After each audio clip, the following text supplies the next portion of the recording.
What is up, you guys? I guess it's time for addressing the long overdue Dominick Cruz video. It's old news. He is out of the picture with Rob Font because he got another injury, and it's not like he's rescheduling the fight. He's reading the writing on the wall. Probably wondering why am I still going in that octagon and fighting, and just announcing his retirement.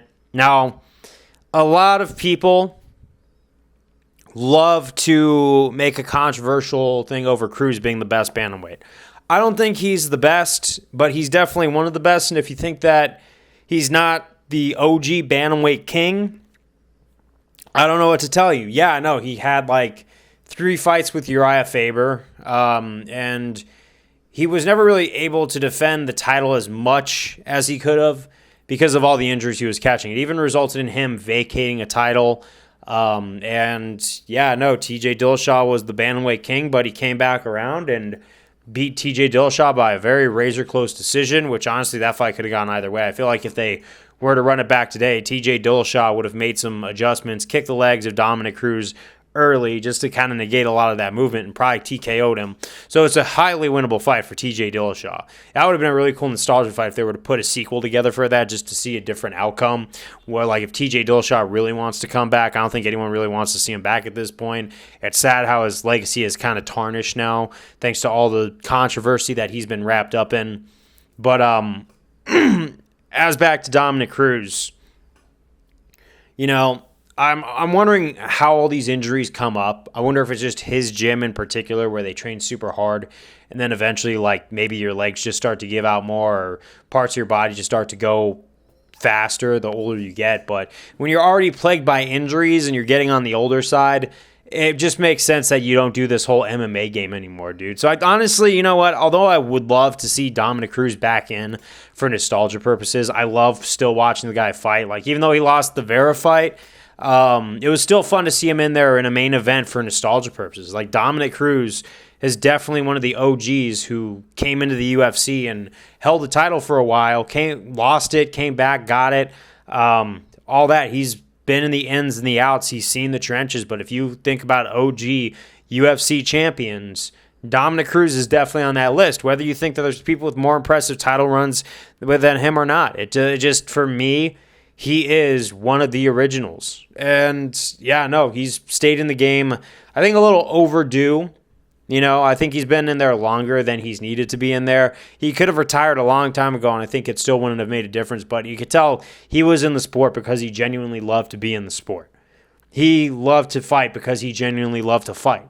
I don't think it was a money issue because he got all those commentary jobs that are going on for the UFC and his analytics. I mean, even though you don't like his commentary or you think his commentary is biased, he still should be making plenty of money doing that stuff. So he doesn't really need to sacrifice his health anymore. You could tell he was doing it, and this probably would have been his retirement fight had he won or something else happened.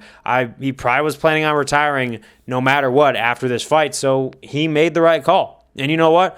All I can say now is Dominick Cruz, if you are by any chance on the off chance watching this, I just want to say thank you for all the memories, dude. Like, you've been around the sport longer than I've been watching the sport. Like, when you were in your prime, I was probably still a jazz band guy or something like that. Not even know anything about fighting. That's how long ago it's been. So, you know what? For all of us UFC fans, all I could say is, you know what? I wish Dominick Cruz the best in whatever it is he's got to. And also, I do want to show you guys something. I'll be right back.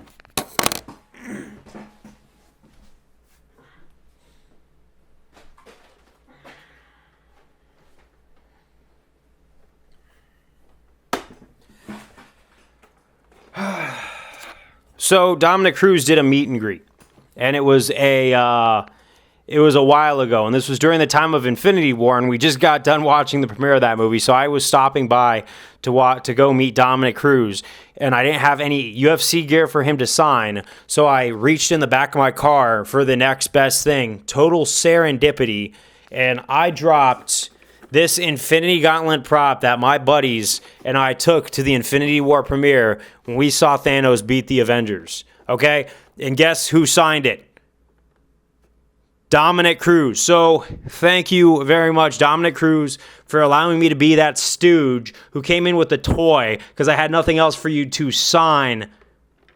Thank you. That is an amazing thing, and the encouragement you gave the nerd like me who wears all this Marvel stuff, right? I continue to take my jiu-jitsu training seriously, and you're not going to see me on ADCC or trying to go for Gordon Ryan anytime soon, but it was one of those kicks in the right direction where, you weren't the overall cause, but you certainly helped me become a better version of myself through martial arts. So thank you very much. I know Thanos definitely thanks you, but this is Dominick Cruz's signature on this toy. So you know what? I can't say this enough, Dominick Cruz. Thank you very much for what it is you have done for the sport. And I'm not going to talk in circles any longer, so I'll say, you know what? Peace out. See you on the next one. Cheers.